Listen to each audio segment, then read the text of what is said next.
किंतु और भी दो प्रकार का प्रेम होना चाहिए, तभी माँ का पूरा प्यार हो सकता है। एक तो प्यार की अपने से हो कि हम सहयोगी हैं, हमने सहज में शक्ति प्राप्त की, लेकिन अब हमें किस तरह से बढ़ना चाहिए। बहुत से लोग सहयोग के प्रसार के लिए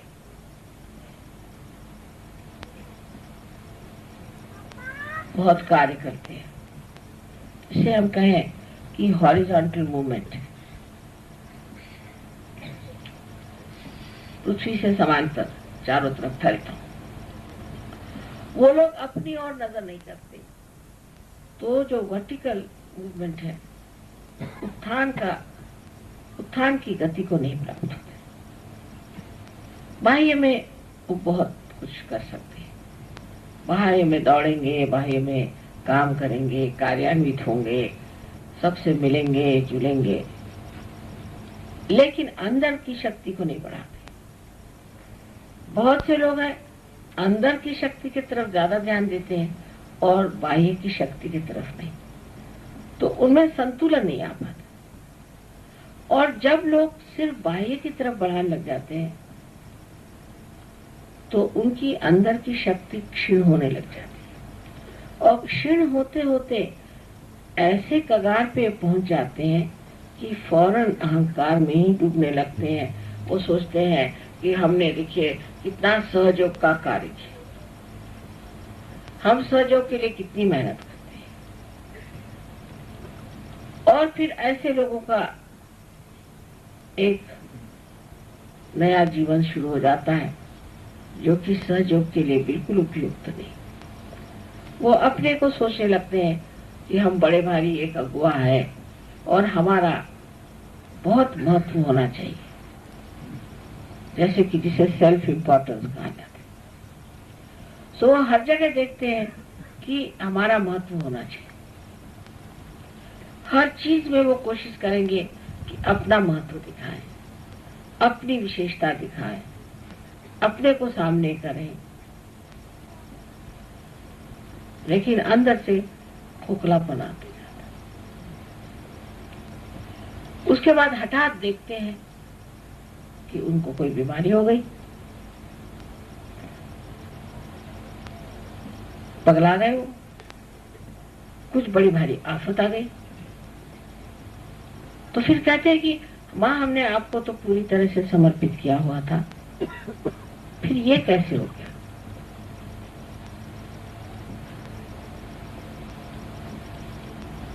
ये हमने कैसे पाया, ये गड़बड़ कैसे हो गई। इसकी जिम्मेदारी आप ही के ऊपर है कि आप बहकते चले गए। फिर ऐसे आदमी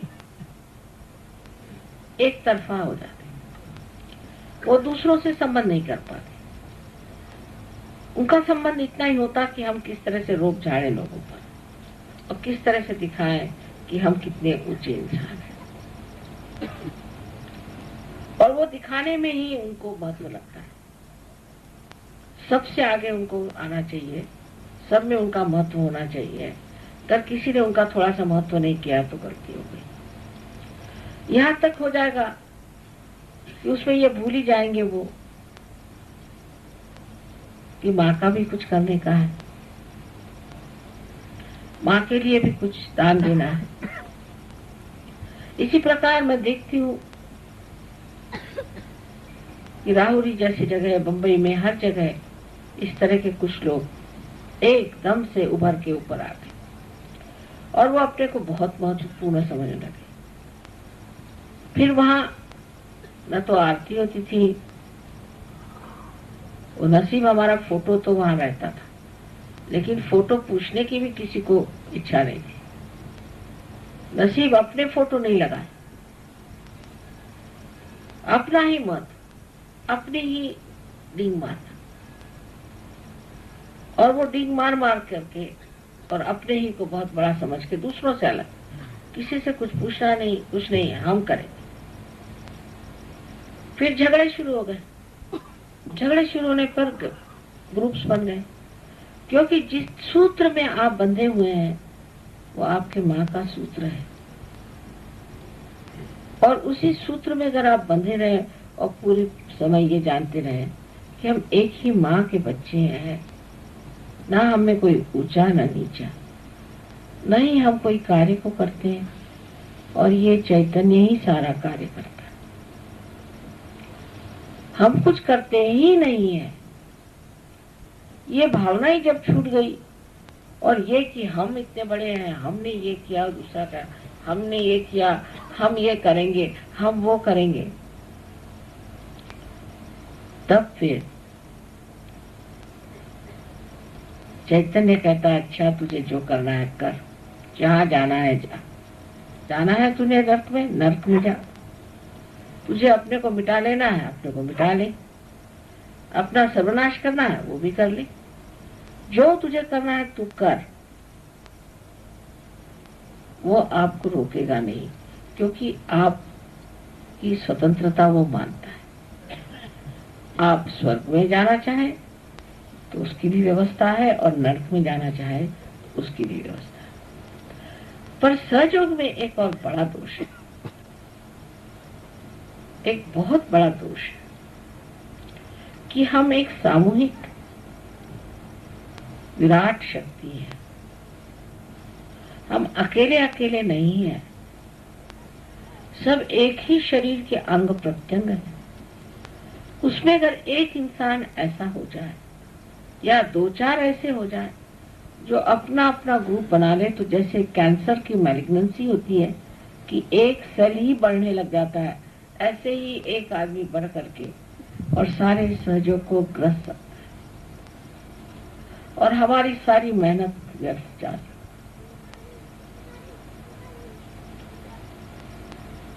हमको तो चाहिए कि समुद्र से सीखें कि जो सबसे नीचे रह करके ही सब चीज को अपने अंदर, सब नदियों को अपने अंदर समाता है,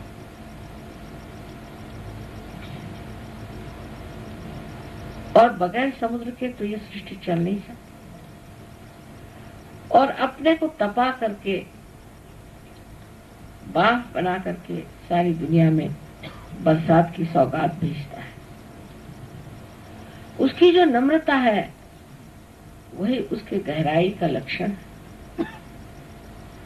और उस नम्रता में कोई ऊपरी नम्रता नहीं कि नमस्ते भाई साहब नमस्ते, कुछ नहीं। सबसे नीचे में सबको ग्रहण, सबको अपने अंदर लेकर उसको शुद्ध करके और फिर बाग बना करके बरसात करना, और फिर वही बरसात नदियों में पड़कर दौड़ती हुई उसी समुद्र की ओर दौड़ेगी। और इस समुद्र की पहचान, आप अगर कभी किसी समुद्र के किनारे पे गए तो देखिए कि वहां जितने भी नारियल के पेड़ हैं वो सब समुद्र के ही ओर झुके हुए। इतनी जोर की हवा चलती है, कुछ भी हो जाए, लेकिन वो कभी भी समुद्र से दूसरी ओर मुड़ते नहीं, क्योंकि वो जानते हैं ये समुद्र है।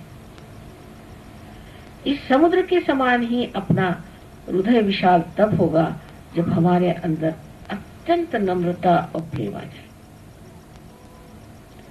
लेकिन अपना ही महत्व करना, अपने ही को विशेष समझना, ये जो चीज है इसमें सबसे बड़ी खराबी यह है कि परम चैतन्य आपको काट देगा, जाओ तुमको तुम्हारा महत्व, तुम जाओ हट जाओ।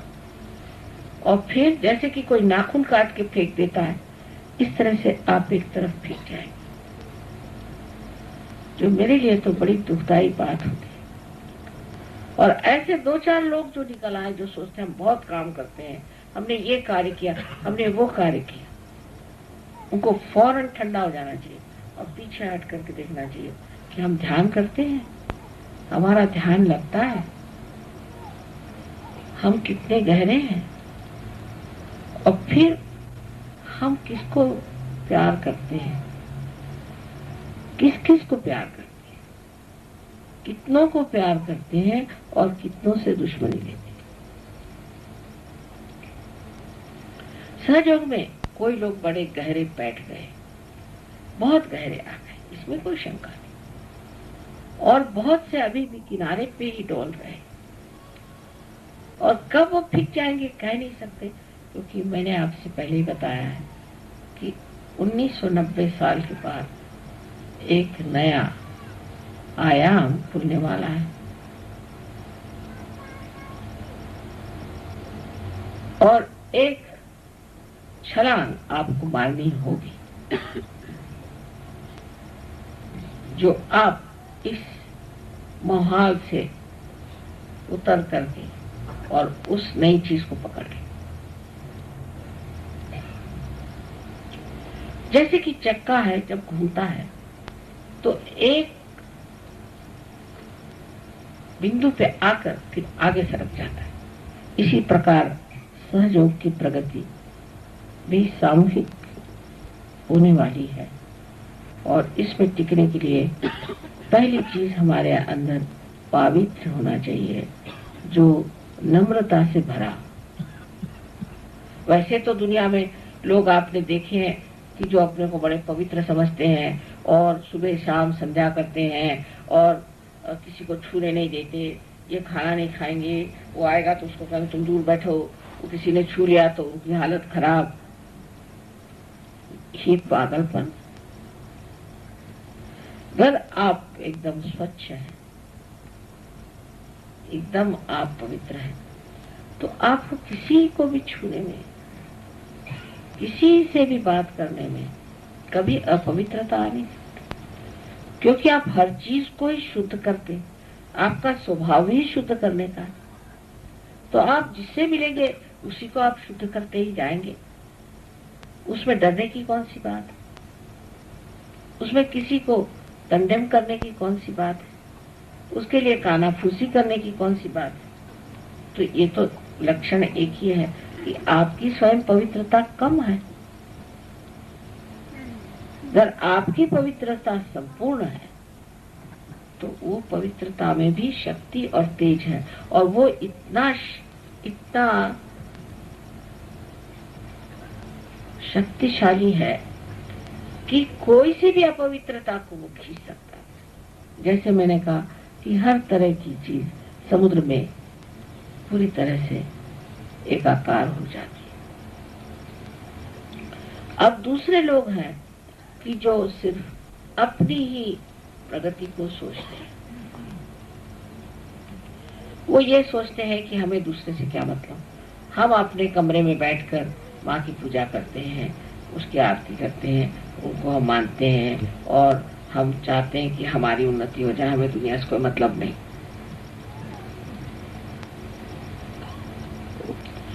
और दूसरों से कटे रहते।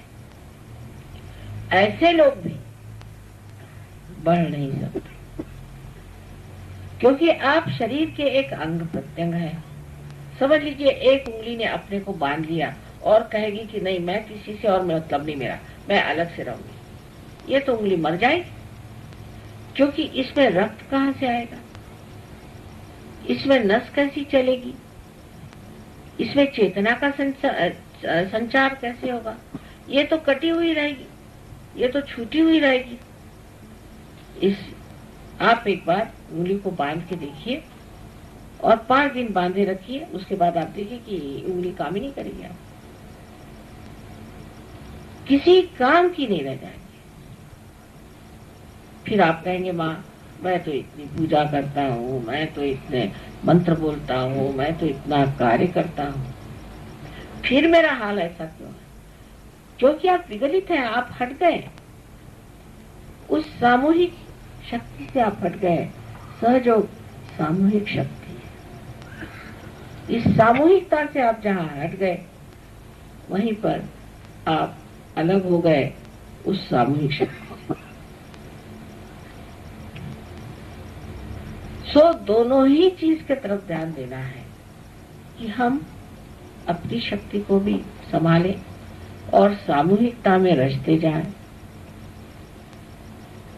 तभी आपके अंदर पूरा संतुलन आ जाए। लेकिन बाह्य में आप बहुत कार्य करते हैं। मैंने ऐसे लोग देखे हैं जिन्होंने सहयोग के लिए बहुत कार्य किया और काफी अच्छे भाषण देते थे, बोलते थे। उनके भाषणों के उन्होंने फिर टेप बना ली। फिर लोगों से कहने लगे कि अच्छा आप हमारी टेप सुनिए। तो लोग हमारी टेप छोड़ के उन्हीं की टेप सुनते थे।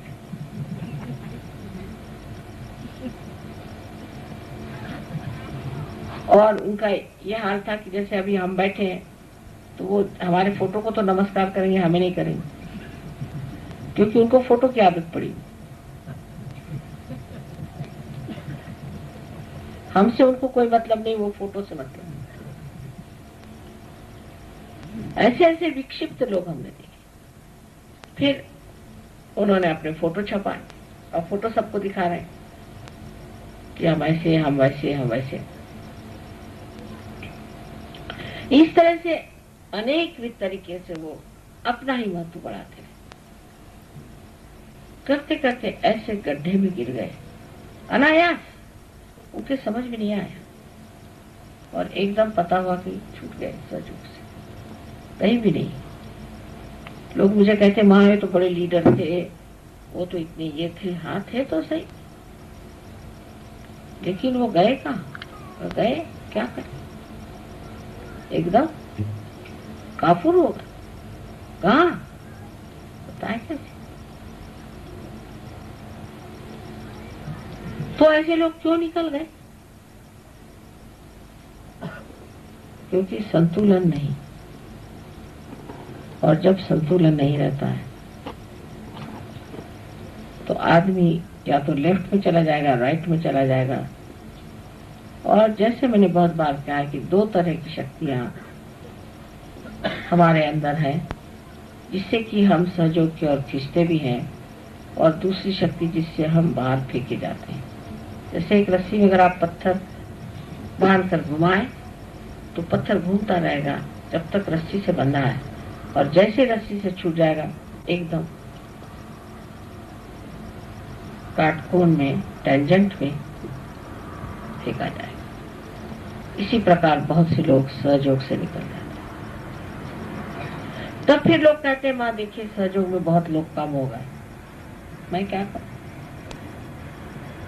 और अगर कम हो गए तो इसमें सहयोग का नुकसान तो हुआ नहीं, इसमें उनका ही नुकसान होगा। सहयोग का बिल्कुल भी नुकसान नहीं, क्योंकि जिसको नुकसान और फायदे से कोई मतलब ही नहीं है, ऐसी जो चीज है उसका क्या नुकसान हो सकता है? हाँ, अगर आपको अपना फायदा करा लेना है तो आप इस चीज को जान लीजिए कि सहयोग को आपकी जरूरत नहीं, आपको सहयोग की जरूरत।